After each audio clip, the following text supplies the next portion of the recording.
Alhamdulillah, alhamdulillahilladzi arsala rasulahu bil huda wa dinil haq liyudhhirahu 'ala dini kullih wa kafa billahi syahida. Asyhadu an la ilaha illallah wahdahu la syarikalah wa asyhadu anna Muhammadan 'abduhu wa rasuluh la nabiyya ba'dah. Allahumma shalli wa sallim ala sayyidina wa habibina wa maulana Muhammad wa ala alihi wa ashabihi wa man sara ala nahjihi wa ta'bi da'watihi ila yaumil qiyamah. Allahumma inna nas'aluka ilman nafi'a wa na'udzubika min ilmin la yanfa'. Allahumma iftah lana qulubana wa alihna rushdana wahdina ila siratikal mustaqim. Allahumma ati nufusana taqwaha wa zakkiha anta khairu man zakkaha anta waliyuha maulaha ya rabbal alamin. Rabbi shrah li sadri wa yassir li amri wahlul 'uqdatam min lisani yafqahu qawli, amma ba'd. Hadirin hadirat para jamaah, Bapak Ibu rahimakumullah. Alhamdulillah, marilah selalu kita perbarui rasa syukur kita kepada Allah Subhanahu wa taala atas limpahan nikmat dan karunia-Nya kepada kita semuanya, wabil khusus nikmat taufik kemudahan kita melakukan aktivitas ibadah. Mudah-mudahan seluruh rangkaian ibadah yang kita lakukan diterima oleh Allah Subhanahu wa taala, dan insyaallah mudah-mudahan kita mendapatkan kebahagiaan di dunia dan di akhirat insyaallah. Amin ya rabbal alamin. Hadirin ma'asyiral muslimin wa muslimat rahimakumullah. Pada kesempatan ini marilah kita lanjutkan pembahasan dari sirah nabawiyah, yaitu tentang kelahiran Rasulullah Muhammad sallallahu alaihi wasallam. Setelah kita bahas sebelumnya tentang kondisi baik itu secara geografis ataupun sosiologis di Jazirah Arab, dan juga telah kita bahas ya tentang surah Al-Fil yang itu berkaitan erat dengan waktu di mana akan terlahirnya ya Rasulullah Muhammad sallallahu alaihi wasallam. Maka pada kesempatan ini insyaallah kita akan membahas tentang Maulid ya, atau tentang kelahiran Nabi Muhammad sallallahu alaihi wasallam. Hadirin dan hadirat rahimakumullah, tentang kelahiran Nabi besar Muhammad sallallahu alaihi wasallam ini adalah merupakan peristiwa yang bersejarah, peristiwa yang besar ya, yang dijadikan sebagai peringatan oleh kaum muslimin pada umumnya, dan banyak sekali hikmah serta pelajaran yang bisa kita ambil ya dari peristiwa ini. Ada sebuah hadis yang ingin saya sampaikan sebelum kita membahas tentang Maulid Nabi ini ya, bahwasanya pada saat kakek beliau Abdul Muthalib ini memiliki nazar ataupun sumpah. Jadi beliau bernazar apabila putranya itu mencapai 10 orang, maka salah satunya akan dipersembahkan untuk berhala Hubal yang ada di Ka'bah, itu berhala yang sangat besar ya. Nah kebetulan saat itu putra Abdul Muthalib ini mencapai 10. Ada perbedaan ya, ada mengatakan 11, ada bahkan yang mengatakan sampai 13 ya. Tapi yang masyhur putra beliau 10 orang.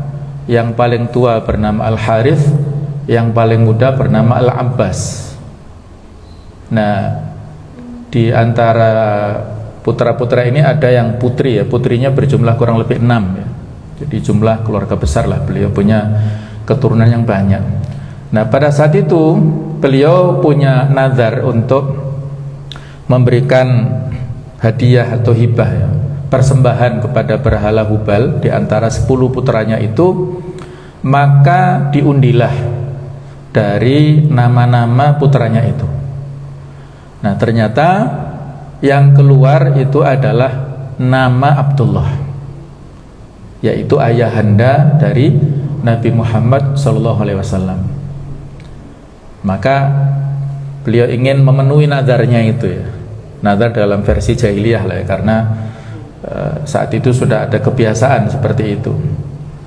Jadi ditunaikanlah nadarnya walaupun sangat berat, karena dari saudara-saudara yang pada saat itu anak-anak Abdul Muthalib ini yang paling tampan, yang paling bagus akhlaknya, yang paling bersih hatinya adalah Abdullah ini. Jadi dialah anak yang paling disayang oleh Abdul Muthalib, tapi justru mendapat cobaan ya untuk dikorbankan ke Hubal ini. Dia sudah bersiap-siap menuntun putranya ini sambil membawa golok yang tajam untuk dibawa ke Ka'bah, mau disembelih putranya ini. Maka orang-orang Quraisy saat itu memberikan nasihat kepada Abdul Muthalib, tolong pikirkan kembali ya.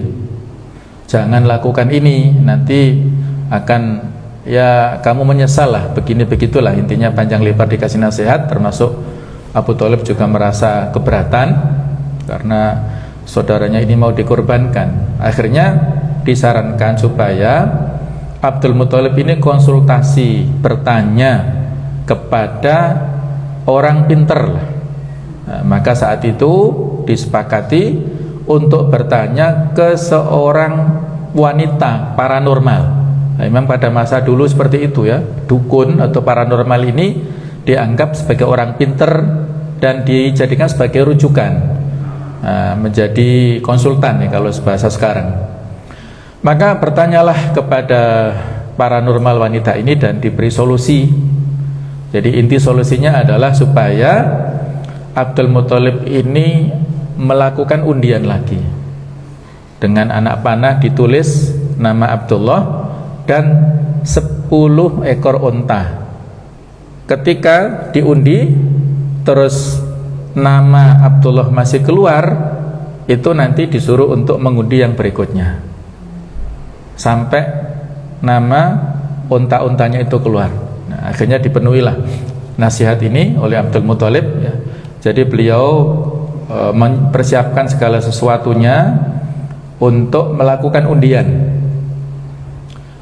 Ditulislah nama Abdullah putranya dan nama 10 ekor unta ini di satu anak panah. Ketika diundi untuk tahap awal, yang keluar adalah tetap namanya Abdullah.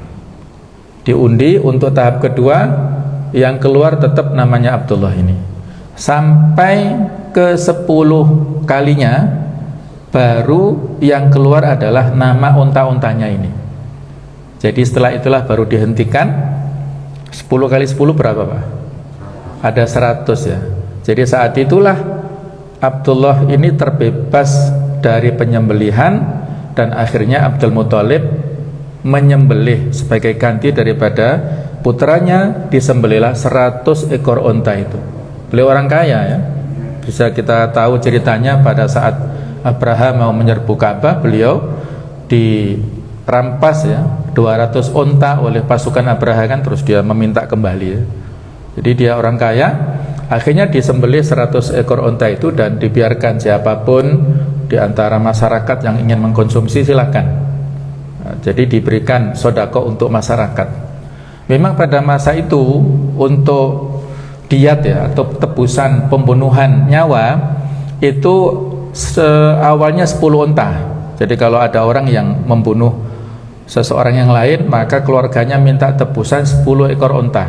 Nah, sejak peristiwa ini maka dilegalkan oleh Islam sejak masa sesudahnya ya, pada masa Islam, maka satu kali nyawa yang dibunuh oleh orang lain tebusannya adalah 100 ekor unta diatnya ya. Kalau pembunuhannya itu tanpa sengaja, maka otomatis bisa membayar langsung ya diat ini tanpa ada negosiasi dengan keluarganya. Jadi seharga 100 ekor unta ini diberikan kepada keluarga si mayit. Tapi kalau pembunuhannya dengan sengaja, maka harus ada negosiasi dulu, tergantung perizinan dari keluarga si mayit. Kalau keluarga mayit ini mengizinkan, ridho dengan tebusan ya berarti dikasih tebusan. Tapi kalau keluarga si mayit tetap menuntut kisos, karena pembunuhannya dengan sengaja, maka ya pembunuh nggak bisa berkelit ya, dia harus dikisos. Nah itulah kurang lebih ya. Jadi sejak saat itulah ada tebusan 100 ekor unta untuk 1 kali nyawa yang diberikan oleh si pembunuh kepada yang dibunuh ya, keluarganya maksudnya ya, termasuk di sini. Jadi selamatlah si Abdullah ini dari proses adzabah tersebut, dan dalam hadis dikatakan oleh Rasulullah, ana ibnu adzabihataini, aku adalah anak atau cucu dari 2 orang yang dikurbankan, yang akan disembelih. Kakek moyang beliau adalah Nabi Ismail alaihissalam yang akan disembelih oleh ayahnya yaitu Ibrahim, tetapi kemudian diganti dengan domba yang besar, dan ayah beliau Abdullah akan disembelih, ternyata tidak jadi, diganti dengan tebusan ya, 100 unta. Nah itulah asal muasal dari sebutan anak ibnu adzabihataini, aku adalah putra daripada 2 orang yang akan disembelih ini. Jemaah sekalian, jadi untuk maulid ya ataupun kelahiran Nabi Muhammad SAW ini tentang waktunya ya, para ulama sepakat ya, dalam beberapa referensi ahli sejarah disebutkan bahwasanya waktu untuk hari dan bulan itu tidak ada perbedaan ya. Harinya adalah hari Senin, sedangkan bulannya itu adalah Rabiul Awal. Itu tidak ada perbedaan antara hari dan bulan ini. Nah, sementara perbedaannya di mana ya? Perbedaannya itu ada pada tanggalnya. Nah, yang populer di kita tanggal berapa? Yang biasa umum ya, itu tanggal 12 ya. 12 Rabiul Awal ya. Ternyata ini ada perbedaan pendapat ya. Jadi bukan satu kata ya disampaikan oleh para ulama, ada beberapa pendapat di antara ulama tanggalnya. Ada yang mengatakan tanggal 2 Rabiul Awal, ada yang mengatakan tanggal 9, ada yang mengatakan tanggal 10-nya. Nah, tapi mayoritas memang menyampaikan tanggal 12 ya. Jadi saya juga belum sempat mengecek ya. Barangkali sekarang sudah canggih aplikasi ya. Mungkin yang muda-muda ini ya bisa divalidasi.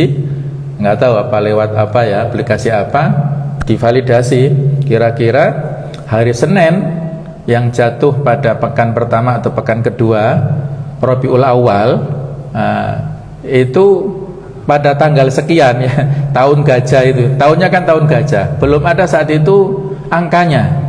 Nah, jadi belum ada angkanya.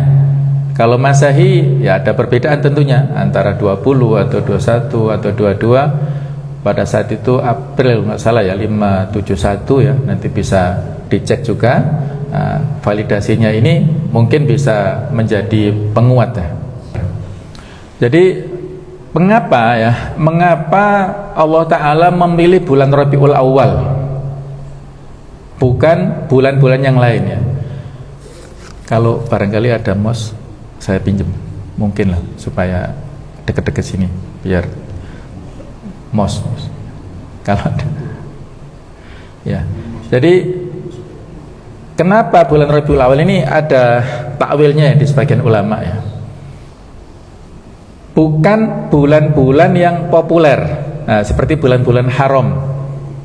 Nah, bulan-bulan haram itu populer menurut masyarakat Arab.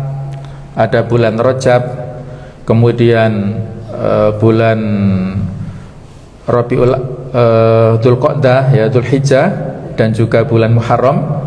Ini bulan-bulan yang populer sejak masa jahiliyah, yang sudah biasa diagungkan sejak zaman dahulu. 4 bulan haram ini yang mereka agungkan, mereka muliakan, tidak ada peperangan pada saat itu.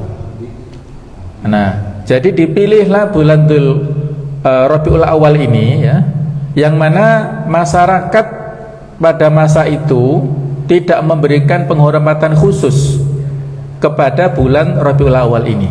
Ini sekaligus memberikan kesan ya, bahwasanya kemuliaan dan juga eksistensi Nabi Muhammad SAW ini adalah independen, artinya ada dengan sendirinya, tidak tergantung oleh popularitas atau oleh kemuliaan bulan di mana beliau dilahirkan pada saat itu ya. Jadi ini salah satu hikmah yang bisa kita ambil ya, bahwasanya beliau adalah seorang rasul yang utama, khatamul anbiya wal mursalin, memiliki kemuliaan yang sangat agung, yang sangat tinggi. Nah, pada saat beliau dilahirkan ke dunia tidak terkait dengan kemuliaan bulan atau waktu-waktu tertentu ya. Justru dengan kedatangan beliau, kehadiran beliau di dunia ini, dilahirkan pada bulan Rabiul Awal, masyarakat menjadi mengistimewakan bulan ini. Kemudian juga masyarakat menjadi memuliakan tempat kelahiran beliau, yaitu di kota Mekah, yang kalau Mekah ini kan sejak awal sudah menjadi destinasi ya, tempat tujuan bepergian, apakah untuk ibadah haji ataukah untuk berdagang dan lain-lain. Jadi lebih mulia lagi dengan kehadiran beliau dan kelahiran beliau di sana itu ya. Jadi itulah hikmah yang bisa kita dapatkan dari keberadaan bulan Rabiul Awal ya, bulan yang tidak diperhatikan oleh orang-orang Arab pada saat itu, tetapi akhirnya menjadi perhatian pada waktu-waktu yang berikutnya. Nah, jemaah sekalian rahimakumullah, ada yang jadi tempat kelahiran beliau itu di kota Mekah. Kalau tempatnya ya, sebenarnya ada petanya juga di sini ya. Jadi ada tempat yang beliau saat itu dilahirkan oleh Ibunda Aminah ya. Dan memang istimewa pada saat Ibunda Aminah melahirkan baginda Nabi Muhammad SAW ini tidak merasakan sakit.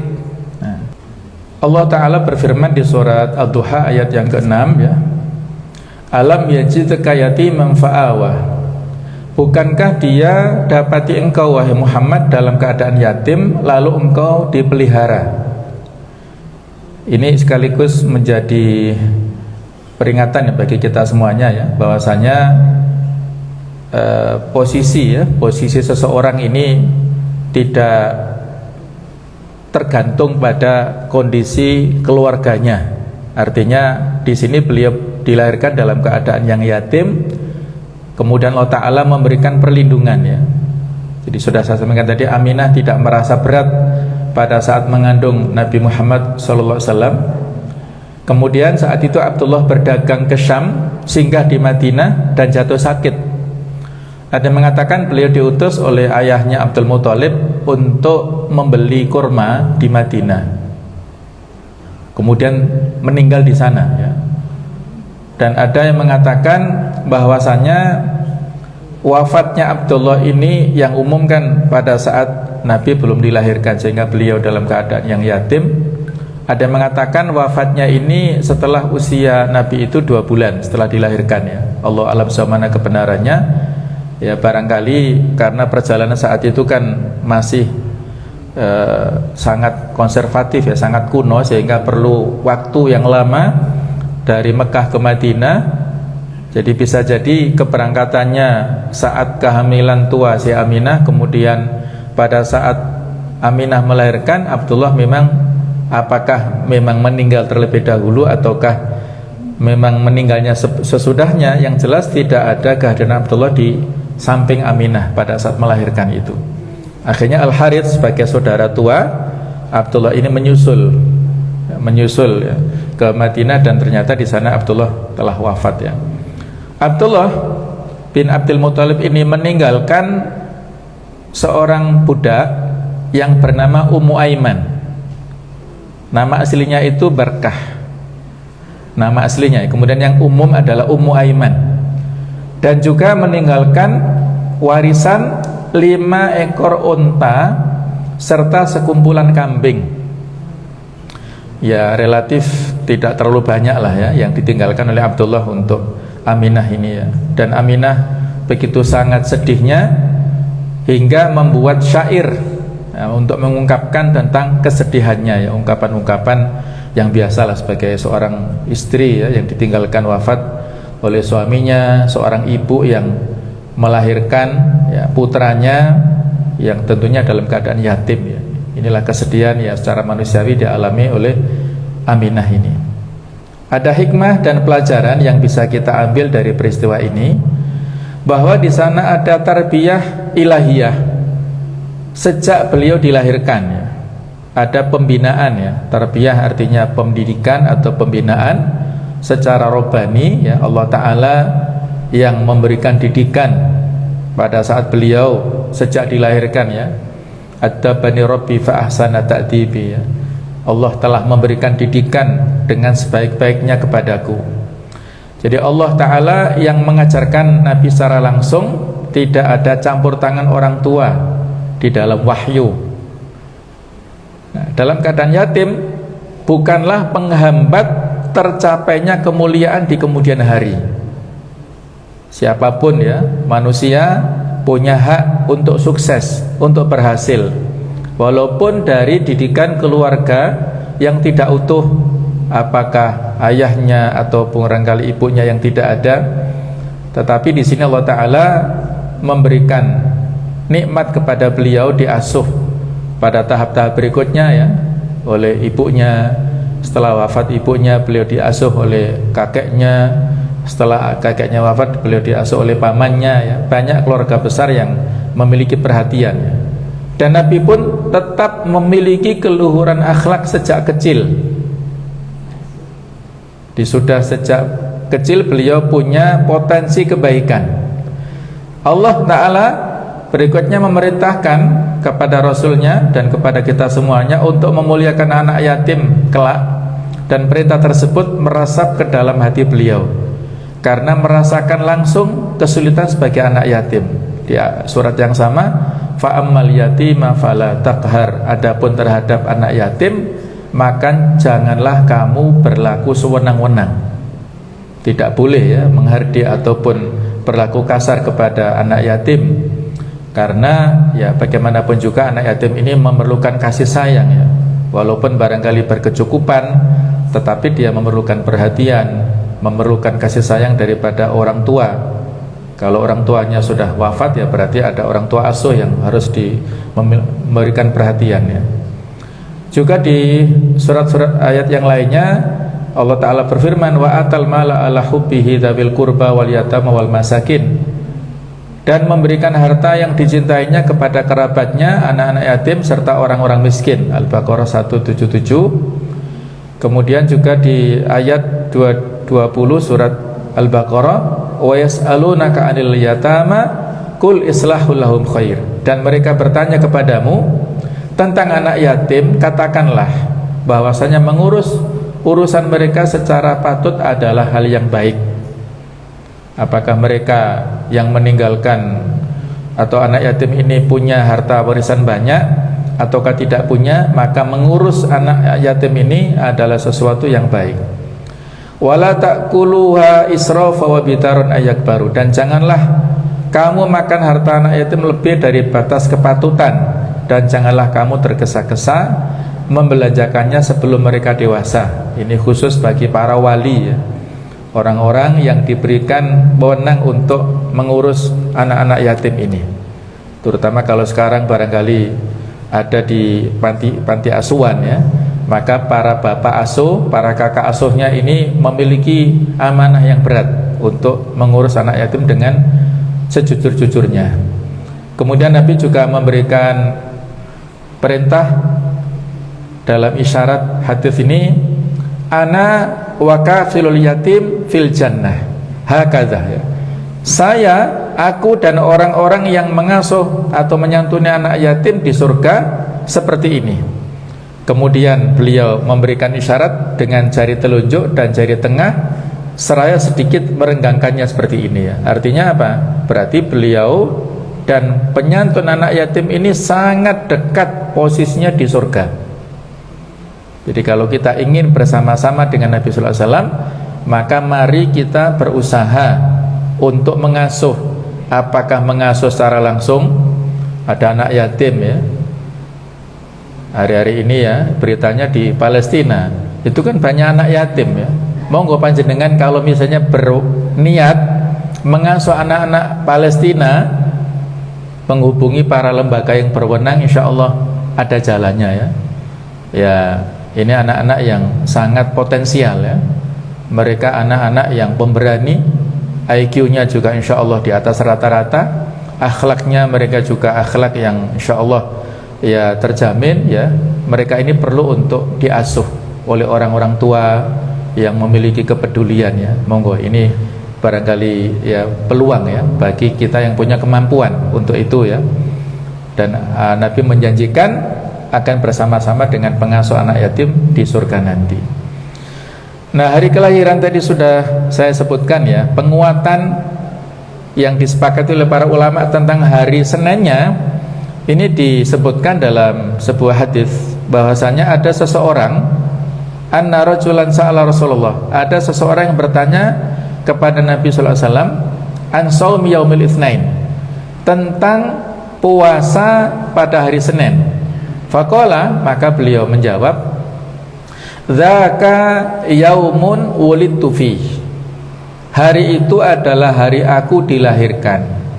Wa yaumun bu'istu, dan hari di mana aku diutus, artinya diangkat sebagai rasul ya, mendapatkan wahyu, au unzila alayya fi, atau diturunkannya kitab Al-Qur'an awal-awal di surah Al-Alaq ya, diturunkan pada beliau pada hari itu.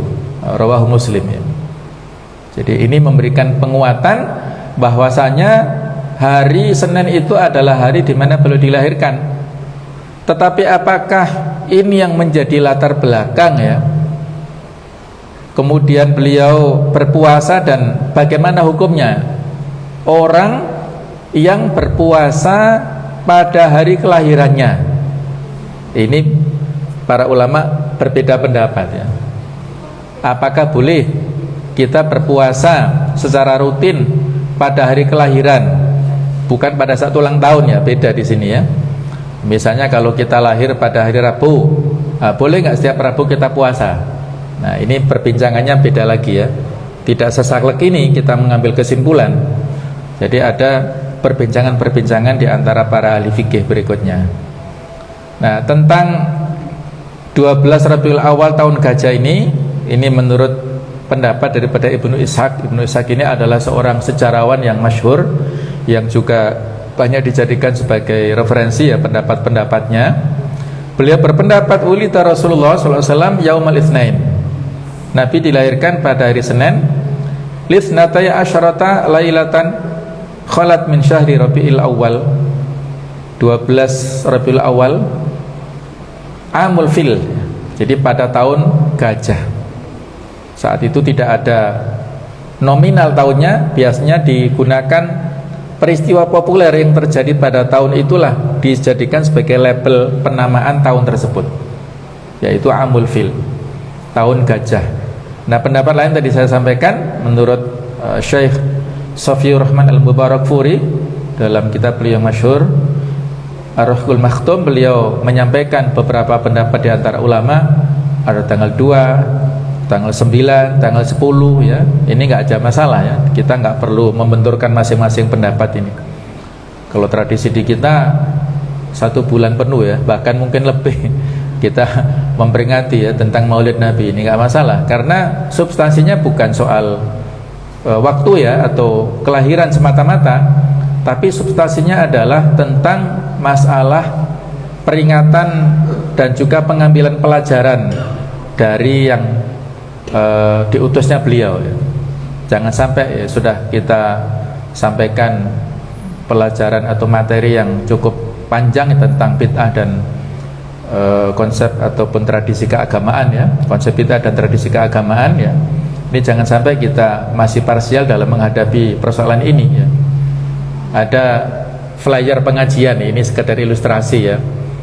Jadi judul pengajian ini, di flyer ini memperingati Maulid Nabi SAW dengan tema menjadikan Nabi sebagai teladan, diisi oleh Ustadz Fulan ya.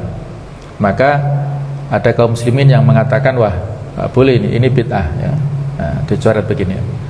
Flyer yang lainnya dikatakan kajian Sirah Nabawiyah dengan judul menjadikan Rasul sebagai teladan. Syekhnya fulan, ustadznya juga sama. Wah, ini kajian sunnah ini. Nah, gitu ya. Ini ilustrasi ya. Padahal substansinya yang disampaikan di forum ini juga sama, ustadznya juga sama, kontennya juga sama, tapi gara-gara judul yang berbeda, ini dikatakan bid'ah, ini dikatakan sunnah. Nah, ini kan sangat ini ya, anomali atau apa istilahnya ya, tidak utuh ya. Nah, jadi kita jangan sampai terjebak pada penamaan ya. Apa sih artinya judul-judul, istilah, nama-nama? Yang penting kan substansinya ya. Apa yang disampaikan, yang kita dapatkan itulah yang penting ya. Termasuk di sini kajian Sirah Nabawiyah ini sama ya, sama dengan kajian tentang bagaimana kita memuliakan beliau, menjadikan beliau sebagai qudwah hasanah dalam kehidupan sehari-hari. Momentumnya bisa saat Rabiul Awal, bisa saat bulan-bulan yang lain, nggak ada masalah ya. Sepanjang tahun kita bisa membaca biografi beliau. Nah, kemudian jamaah sekalian, ada hadis-hadis yang menceritakan tentang keistimewaan ya pada saat Nabi dilahirkan ya. Di antaranya hadis riwayat Abu Umamah ini. Nabi SAW bersabda, "Ra'at ummi ka'annahu kharaja minha nur, adha'at minhu kusur Syam." Seakan-akan ibuku, kata Rasulullah, melihat ada cahaya yang keluar dari dirinya yang menyinari istana-istana di negeri Syam. Yang saat itu Syam masih berada pada kekuasaan Romawi. Jadi pada saat itu Sayyidah Aminah, Sayyidah adalah Nyonya Aminah ya, karena orang Jawa susah menyebut Sayyidah maka dipanggil Siti. Siti itu dari kata Sayyidati. Nah, Sayyidati tuanku, tuanku perempuan ya, Nyonya Aminah. Sayyidati Aminah melahirkan dibantu oleh wanita-wanita Bani Hashim dan Bani Zuhra. Beberapa wanita yang hadir diantaranya Asyifa Ummu Abdurrahman bin Auf, dan juga Ummu Aiman yang nama aslinya Barokah tadi binti Tha'labah. Nah, setelah beliau lahir dikirimkan utusan kepada Abdul Muttalib, dikasih kabar kepada kakeknya, beliau sangat bergembira, kemudian membawa Nabi Muhammad SAW yang saat itu masih baru dilahirkan ke Ka'bah untuk ya beliau bersyukur di sana dan berdoa kepada Allah. Sudah yakin ya, orang-orang jahil itu yakin Allah sebagai Tuhannya ya, tapi mereka suka untuk menjadikan berhala-berhala sebagai wasilah ya, sarana saja untuk menyembah pada Allah. Jadi Abdul Muthalib sangat bersyukur dengan kelahiran cucunya dari anaknya Abdullah yang juga sangat disayangi, yang saat itu sudah wafat ya. Jadi ekspresi kasih sayangnya dicurahkan kepada cucunya ini, dibawa ke Ka'bah, yang saat itu kemudian dikasih nama Muhammad, nama yang sebelumnya tidak umum dipakai oleh bangsa Arab. Tidak ada saat itu bayi yang lahir dikasih nama Muhammad ini. Jadi Abu Lahab pun demikian, sebagai seorang paman Abu Lahab yang nama aslinya adalah Abdul Uzza ya. Abu Lahab ini sangat gembira dengan kelahiran keponakannya ini, sampai-sampai menyuruh kepada budak perempuannya yang bernama Thuwaibah untuk mengurus dan menyusui Nabi Muhammad ini. Dan sebagai wujud ekspresi kegembiraan Abu Lahab, bahkan memerdekakan Thuwaibah ini. Nah, itulah dalam hadis dikatakan oleh riwayat Bukhari ya, ketika satu saat ada yang bermimpi ya untuk bertemu dengan Abu Lahab ini. Di mana kamu ya? Kata Abu Lahab, saya di neraka. Tetapi karena saya gembira pada saat Nabi lahir, Nabi Muhammad lahir itu, maka dia memerdekakan budaknya ini, dan setiap malam Senin itu siksanya diringankan. Nah, tentunya kalau pada saat masih sekarang di alam barzakh ya, diringankan setiap malam Senin itu. Allahu a'lam ya. Ini hadisnya sahih. Beliau dikhitan sendiri oleh sang kakek dan diakikoi pada hari ke-7. Tradisi khitan dan akikoh sudah sejak lama ada ya. Walaupun para ulama beda pendapat. Ada yang mengatakan sejak lahir beliau sudah terkhitan. Nah, tapi ini pendapat yang marjuh lah, yang tidak kuat ya. Yang kuat adalah beliau dikhitan pada hari ke-7 kemudian diakikoi. Nah, bedanya kalau pada saat dulu zaman jahiliyah diakikoi terus darahnya dilumurkan gitu ya. Nah, tapi ketika masa Islam tidak ada tradisi seperti itu ya, cukup diakikoi saja. Nah, itulah akhirnya ditetapkan akikah ini dan juga khitan ini oleh Islam, dikuatkan oleh hadis Nabi sallallahu alaihi wasallam ya.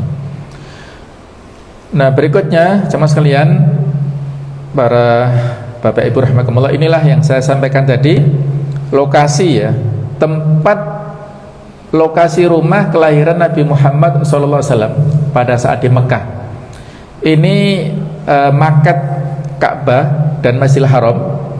Kemudian ada mas'a, tempat sa'i ya, antara Safa dan Marwah ini ya, Safa yang kalau statnya itu simetris dengan sudut Ka'bah yang ada Hajar Aswadnya, ada lampu hijau tanda kita mundur ya, itu maka kita memulai start di Bukit Safa.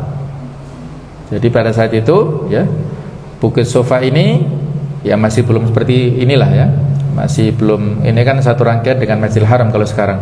Nah, kemudian ke arah sana itu ada Marwah. Nah, di belakang Marwah sana, nah, kalau ini kan gambarnya toilet ya. Kalau sekarang sudah ada renovasi. Jadi kalau dulu jamaah haji, jamaah umrah ini biasa di belakang Marwah ini ada pasar seng. Yang dulu disebut pasar seng karena ya pasar yang tidak rapi ya, tapi murah-murah di sana. Nah, sekarang sudah dibersihkan, sudah bersih, dan ya, sekarang mungkin masih ada beberapa barbershop untuk cukur ya setelah kita tahallul itu.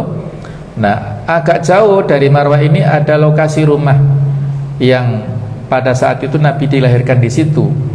Nah, tetapi rumah ini sejarahnya berpindah-pindah, beralih fungsi ya, beralih kepemilikan. Jadi saat itu ada yang mengatakan Nabi memberikan rumah tersebut kepada Uqail atau Aqil bin Abi Thalib. Jadi kepada sepupunya berarti ya. Sampai wafatnya Aqil ini. Kemudian anak-anak akhirnya yang ahli warisnya menjual rumah ini kepada Muhammad bin Yusuf. Ini saudara dari Hajjaj bin Yusuf Ats-Tsaqafi. Dan Muhammad bin Yusuf ini membangun rumahnya. Jadi dia punya rumah terus digabungkan dengan nama rumah atau Dar Ibni Yusuf, dan memasukkan rumah Nabi sallallahu alaihi wasallam ini tadinya ke dalam rumahnya, sehingga berikutnya dikeluarkan oleh Hairuzan yang menjadikan rumah tersebut sebagai masjid yang dijadikan sebagai tempat sholat. Ini awal sejarah awal-awalnya ya. Terus kemudian beralih fungsi sampai sekarang itu masih ada, itu bisa kita lihat ada judulnya ya, maktabah ya. Di situ difungsikan maktabah Makkah Al-Mukarramah, difungsikan sebagai perpustakaan. Nah, jadi itulah posisi lokasinya yang ya agak dekat dengan Marwah ini ya. Nah, kurang lebih seperti itu ya. Ya Allah alam sejauh mana kebijakan di sana ya. Apakah kenapa tidak dibuat sebagai situs yang terlindungi, yang dikasih nama rumah kelahiran Nabi ya. Allah alam, barangkali kalau dikasih nama ini mungkin menjadi tempat yang dituju ya oleh masyarakat muslim seluruh dunia barangkali ya. Karena ini berarti Masya Allah rumah yang luar biasa, sangat bersejarah gitu ya. Nah, tapi keberadaannya tidak dihilangkan, akhirnya difungsikan menjadi maktabah ini ya. Mudah-mudahan ini lebih maksimal lah fungsinya ya, Allah alam. Nah, teman sekalian, ada banyak irhasat, peristiwa-peristiwa besar pada saat beliau dilahirkan itu.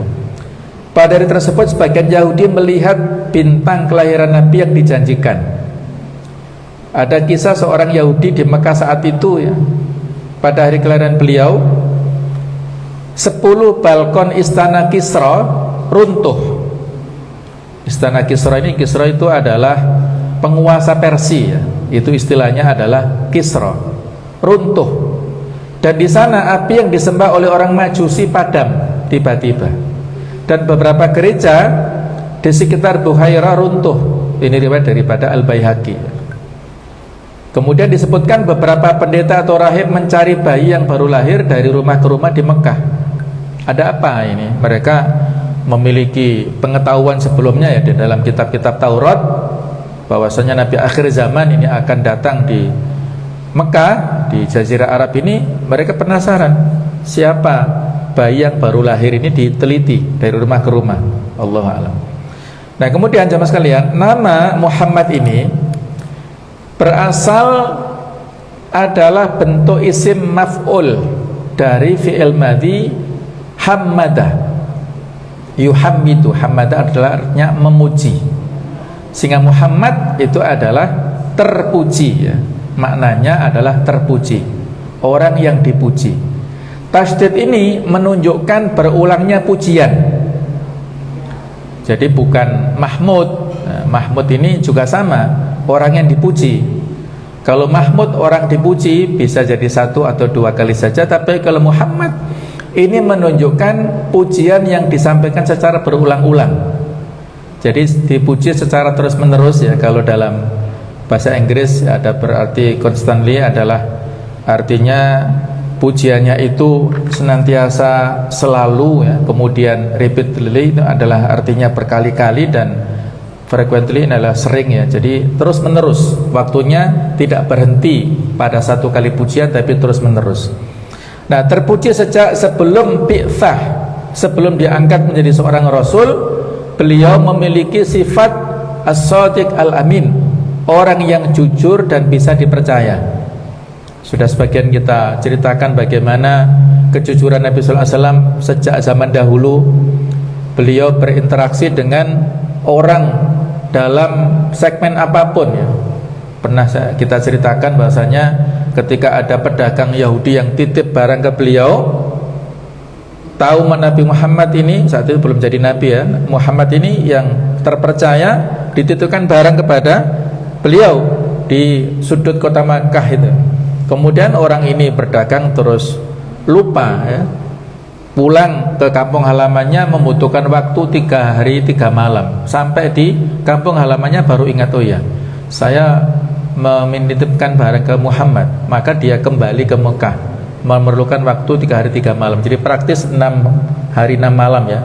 Itu Nabi Muhammad tidak bergeser dari tempat untuk menjaga barang amanah titipan daripada orang ini ya. Saya sampai heran ya, kamu masih di sini ya, Anda kan menitipkan barang ini ke saya menjaganya, ini silakan diambil ya. Yang secara itulah populer ya, keamanahan daripada Nabi Muhammad SAW. Di samping peristiwa peletakan kembali Hajar Aswad itu juga lebih memperkuat beliau adalah seorang yang al-amin, yang bisa dipercaya ya. Sehingga Allah Ta'ala memberikan pujian, wa innaka la'ala khuluqin adzim, dan sesungguhnya kamu benar-benar berbudi pekerti yang agung. Wa ma arsalnaka illa rahmatan lil alamin, dan tiadalah kami mengutus kamu melainkan untuk menjadi rahmat bagi semesta alam ya. Bukan semata-mata rahmatan lil muslimin, tetapi rahmatan lil alamin, artinya lil muslimin wa li ghairil muslimin, semuanya mendapatkan rahmat dengan diutusnya Nabi sallallahu alaihi wasallam.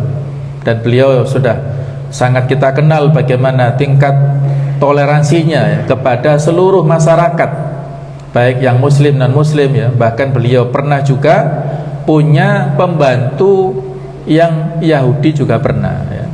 Beliau punya tetangga Yahudi yang juga menyakiti beliau juga pernah, dan beliau tetap berlaku baik kepada orang-orang yang menyakitinya. Inilah rahmat yang tidak ada batasan, baik itu batasan kaum, kabilah, atau batasan agama ya. Beliau adalah rahmat untuk semuanya. Juga di surat Al-Ahzab 45-46 Allah Ta'ala firman, ya ayuhan nabi inna arsalnaka syahidan wa mubasyiran wa nadhira. Wahai nabi, sesungguhnya kami mengutusmu untuk jadi saksi dan pemberi kabar gembira serta pemberi peringatan, wa da'iyan ilallahi bi'idnihi wa sirajan munira, dan untuk jadi penyeru kepada agama Allah dengan izinnya, dan untuk jadi cahaya yang menerangi. Kemudian ayat yang sering kita baca ya pada setiap khutbah Jumat, biasanya para khotib menyampaikan, innallaha wa malaikatahu yusholluna 'alan nabi ya ayyuhalladzina amanu shollu 'alaihi wasallimu taslima. Nah, ini menurut riwayat itu diturunkan pada bulan Sya'ban ya, sehingga bulan Sya'ban juga disebut bulan sholawat, karena ayat sholawat ini diturunkan pada bulan tersebut. Kemudian di akhir surat At-Taubah, ayat yang sudah populer, laqad ja'akum rasul min anfusikum azizun 'alaihi ma'anittum harisun 'alaikum bil mu'minina raufur rahim. Biasanya ini juga dibaca ya oleh sebagian kaum muslimin saat tahlil misalnya, itu membaca ini dalam rangka untuk mengingat ya saat majelis maulid ya, itu membaca ayat-ayat seperti ini.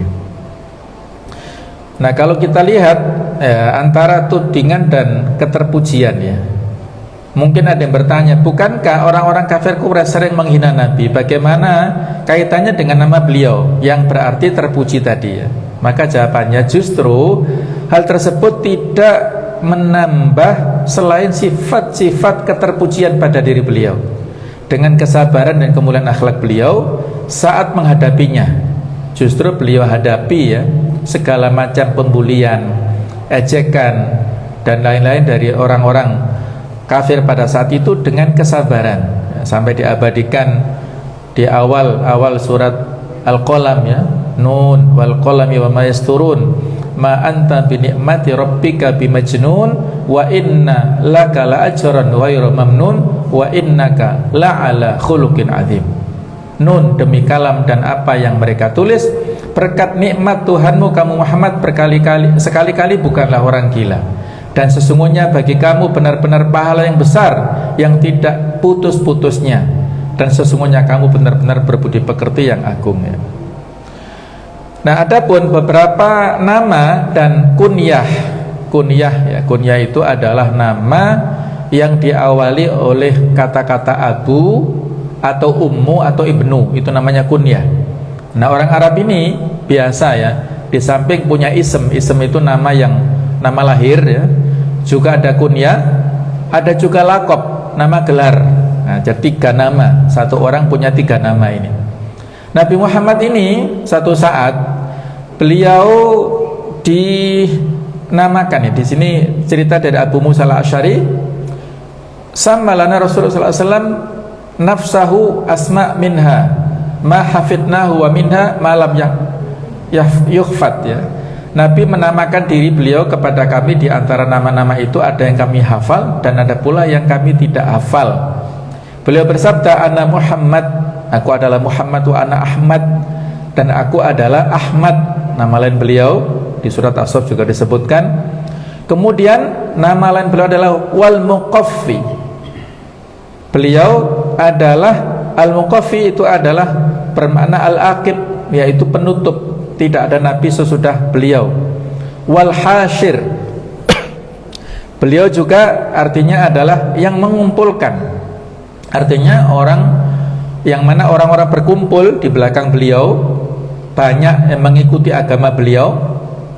Kemudian wa nabiyyu taubah ya, nabi at-taubah ya, taubat ya, makna yang biasa kita pahami. Wa nabiyul malahim, malahim jamak dari malhamah, nabi peperangan-peperangan. Nah, itu riwayat Muslim ya. Artinya dalam sejarah beliau banyak sekali peperangan yang beliau lakukan ya, dalam rangka untuk i'la'u kalimatillah ya, bukan dalam rangka menyebarluaskan kezaliman ya, tapi justru menegakkan keadilan. Ini nama-nama yang disebutkan dalam beberapa referensi, di antaranya di sini hadis riwayat Muslim. Beliau panggilan kunyahnya adalah Abul Qasim. Nah, ini satu saat karena Nabi fisuk, satu saat beliau berada di pasar. Faqala rajulun, maka seseorang memanggil, ya Abul Qasim, wahai Abul Qasim. Faltafatan Nabi, maka beliau menoleh. Nah, ternyata orang ini bukan manggil Nabi Muhammad, tapi memanggil temannya yang kunyahnya Abul Qasim ya. Kunyah ini untuk biasanya untuk anak pertama ya, karena anak Nabi yang pertama adalah Al-Qasim, laki-laki Al-Qasim ini, tapi wafatnya pada waktu kecil sebelum balik ya. Jadi nama beliau kunyahnya adalah Abul Qasim. Nah, ada orang yang juga nama anaknya Al-Qasim sehingga dipanggil Abul Qasim. Beliau menoleh. Nah, ternyata bukan ya. Faqala, maka Nabi memberikan ini sebagai isyarat ataupun peringatan bagi kita ya, sammu bismi, silahkan kalian memberi nama dengan nama aku Muhammad, wala taktanu bi kunyati, tetapi janganlah memakai nama kunyahku.